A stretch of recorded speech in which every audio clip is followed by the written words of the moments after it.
It is time to re-enter the chat here on Nesson, Casey Hudson, and Lucy Burge. And I promised you guys some Red Sox talk, but what talk is better than with a former Red Sox player, Deven Marrero, joining the program to give us the insight. And you guys, he's joining us all the way from France, which is fantastic. So thankfully, he stayed up. I don't know what time it is over there, but he stayed up to hang out with us. We got to talk about the new acquisition that the Red Sox did yesterday, bringing in Ryan Noda from the Angels.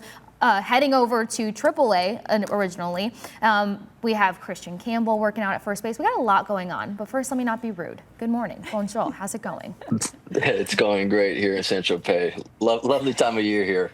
It sounded like better than the rainy days in Boston right now, so. Rub it in, why don't you? Yeah, oh no, I'm not just in France. I'm in Saint-Tropez, everybody. Sorry. By the way, the weather is beautiful. Well, hopefully some beauty shakes out for the Red Sox. We are hoping for a doubleheader to take place today, but again, the Boston weather has a mind of its own. But we got some sound from Jose Flores working with KC on first base and getting him up to par. He just looks so coachable, but this rotation, the depth that they may have just acquired with Ryan Noda, what do you think should take place at first base? Listen, they're just trying to find something that fits, right? I mean, it's all about next man up and find the person who's hot. You know, whoever's hot in AAA, bring them up, see if they can make an impact. You know, they're just searching for someone to kind of fill that spot right now. You know, it's not going to be Devers, probably going to be Kristian Campbell for a while. But I'm curious to see if Breslow pulls the trigger on getting Roman Anthony some work at first base down there in AAA. You know, he's back to being healthy and he's raking, and you know, he's a guy that this team really needs right now. That's what I was wondering. Does this close the conversation completely? Is that over on Devers playing first? Was he just like, no, close now? So is that why they are making these moves? They are working Kristian Campbell out like this?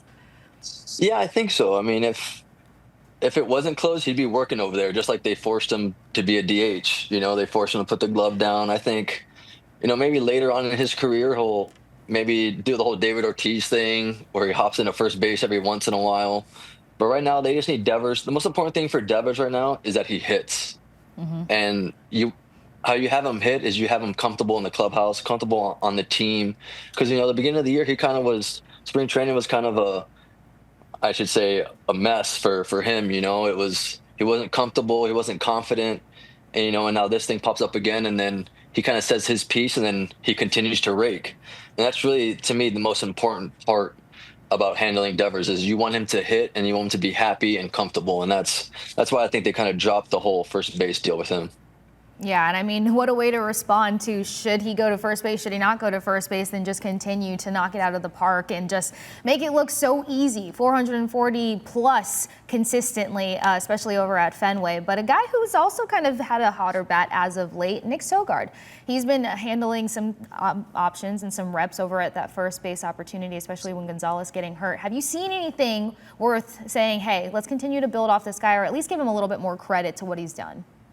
Yeah, I mean, the thing with Nick is he's a utility guy, right? And he's a guy that's so valuable in this game nowadays, right? You need guys that you could plug in at second base, first base, left field, center field, right field, like that. Being a utility guy now is so important with how the game is, and he's a great player. He's had some time in the big leagues last year and now this year, and he's making the most of his opportunities. You know, he went down to AAA this year to start the year and continued to work with his bat. You know, and he's just a great player. He's going to put professional at bats. He kind of reminds me of a little mini Brock Holt. You know, the longer he plays in the big leagues, the more confident he's going to get. And you can see this year the confidence is through the roof.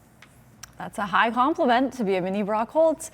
With the performance of Trevor Story lately, there has been some chatter about whether anything, if anything, should be done with Trevor Story. What do you see happening with Trevor Story going forward? Does he just figure this out, or do they make some move involving Trevor Story? Listen, Trevor Story is the captain of this team. He's a pro's pro, and this guy hits. People forget he hasn't played a full season in 2+ years. You know, this is the first time he's been healthy, and he's still figuring things out, figuring out his body.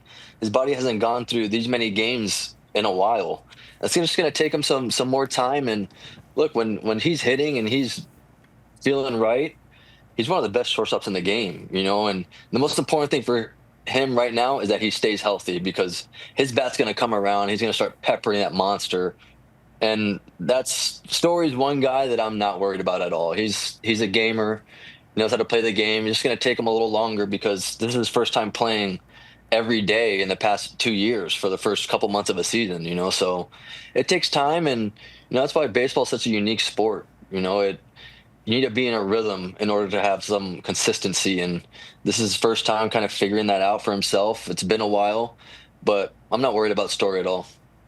What's that mental hurdle like for baseball? Because you're right, it is super unique. And while it is a long season, the expectations from fans and probably from an organization, like the expectation length is very short. And especially when a team is dancing on this 500 number and then every loss is this monumental situation, you still have to be so keyed up on yourself as a player and your team to push forward. So I think of Story, but I also think of Kristian Campbell, who has caught some criticism for his play kind of slowing down as of late.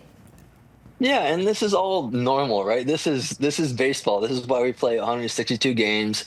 You're going to be hot, and then you're going to stink for like a month, and you're going to be hot again, and then you're going to stink for another month. That's just the flows of the game, and how you control that is just staying like this. And that's why I think this clubhouse is so amazing with guys like Story and Bregman, taking Campbell under their wing and showing him, hey, man, just keep doing your thing, stick to your routine. It's not like he hasn't showed that he can't hit in the big leagues. The guy has been on fire for the first 2 months of the season. So that it's there. That wasn't just a lucky 2 months. That doesn't exist in the big leagues. You don't get lucky for 2 months. So he's just going through one of those flows right now. And then, Devers was hitting below 200 a month ago, and now the guy's at 280, 290. It's just, he's a hitter. He's going to hit. I'm not worried about it. He has a great group of guys in the clubhouse that'll kind of keep them like this, which is so important. And it's just a confident thing with young guys coming up into the big leagues their first year.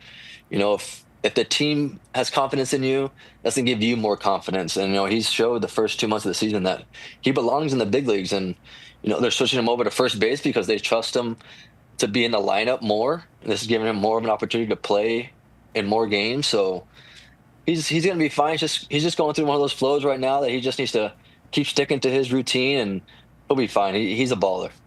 And speaking of things that players have to navigate throughout a season, and the season hasn't really, it's still early in the season, Liam Hendriks saying that he's been getting death threats on social media to the point where he had to say something like, stop doing this. This is disgusting. And obviously it's disgusting.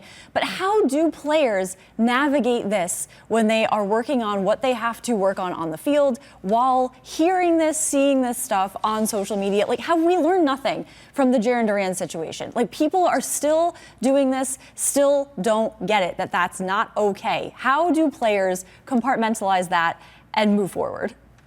Listen, it's tough.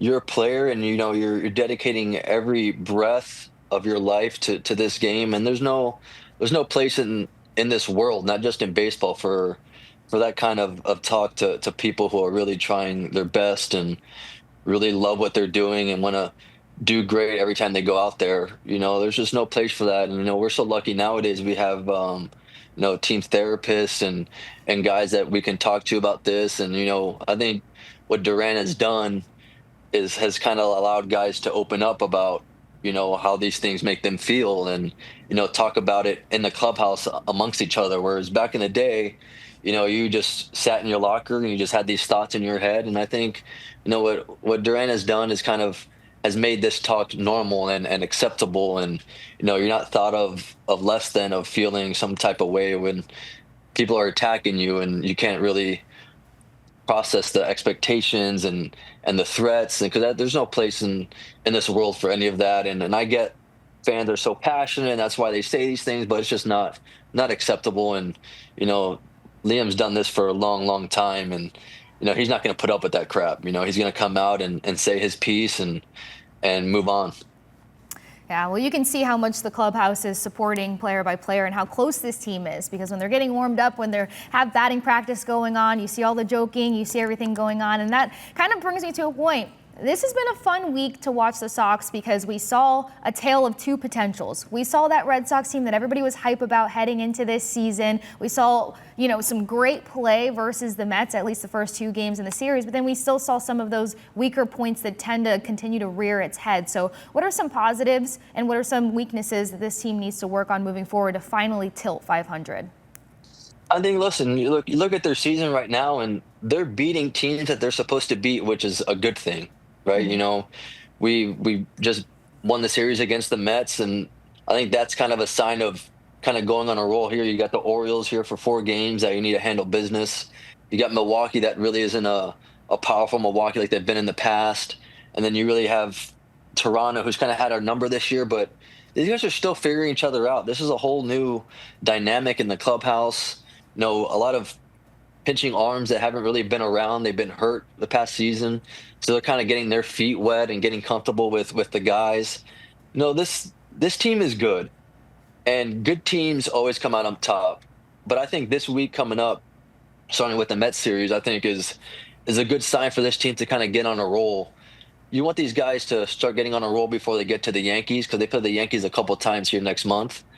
You want to feel confident and comfortable playing against them, so you kind of get yourself in the race again. We're 4.5 back, so these guys have the potential. Listen, the players, they're great players in that clubhouse, and these guys want to win. They know how to win. It's just them getting comfortable, and a lot of this roster is filled with guys that have been hurt. And these guys are kind of getting their feet wet again and seeing what it's like getting back into the jungle. So these guys will be fine. They just need to kind of get into a groove, get a couple winning streaks here and there, and get these guys rolling, because you don't want to let this division get away from you so quick, because, this division isn't wide so open. great right now. Yeah. But the Central is kind of heating up. They're kind of taking control of the wild card. Exactly. We also saw a tale of two other things, Deven, and that was the home run celebration, because we have an addition to the home run celebration, the Wally head, of course, but also the bullpen sign. Which one do you prefer? Do you think, as I do, they should have both and incorporate both into each home run celebration, or should they pick one over the other? I like them both. But I'll tell you one thing. During the summer, the end of the summer, that Wally head is going to be so disgusting. Disgusting. Oh, my God. But it's going to feel so good, just like the dirtbag feeling of putting that thing off there. Oh, they're going to want homer. that. Yeah. But I like both of them, Put that thing on and give that cell phone a nice little slap, And get a couple extra Wally heads, please. I would hope. Or wash it. But it's all part of the game. It's fun, seeing these guys have fun, and that's what you see from these guys, whether they're on a hot streak or they're not. Like, they're staying like this, and they're still continuing to go out there and doing their thing. And I give that credit to AC, to Cora, and Bregman and Ref Snyder, who's kind of the leader of that pack too. So those guys are still having fun. That's what you love to see from these guys, man. This is a game. Have fun and great little things that you guys can get excited about, So I love to see it. I'm sure AC loves it too, that has some input on that bullpen. Some extra juice to add. Phone, yeah. I just love how it all came about. But quickly before we let you go, George and I got to chat with you on Boston Center the Chat a couple months ago. You said World Series for this team. Are you standing by it, or you just want to continue to see how things play out? I am, because the AL isn't really that competitive to me. I think for the AL, if you could get into the playoffs, any team could go to the World Series, in my opinion. The NL is a different monster. That's big boy baseball right now. But the AL's open. I mean, I think, you just have to get into the playoffs if you're in the AL, and anything can happen. This team, when they're playing good and when they have the staff that they have healthy and have some innings under their arms and they're kind of getting their consistency back, this team's going to be a scary team. And you saw it against the Mets. That's a great Mets ball club. And, the bullpen showed up and they hit a little bit. They play situational baseball, and that's what this team can do. And this team is better than the team they were last year.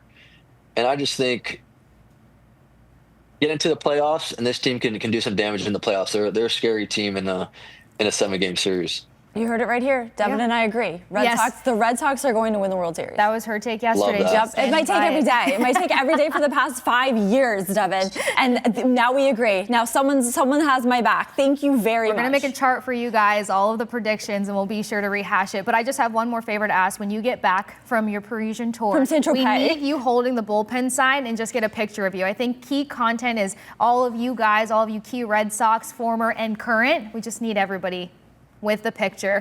Devin, thank you so much for taking the time to join us here on Boston Has Entered the Chat, and hopefully we'll get a chance to see you back here soon. Be safe overseas, and we'll catch you later. Thank you, ladies. Appreciate it. Thank you, Devin. No problem.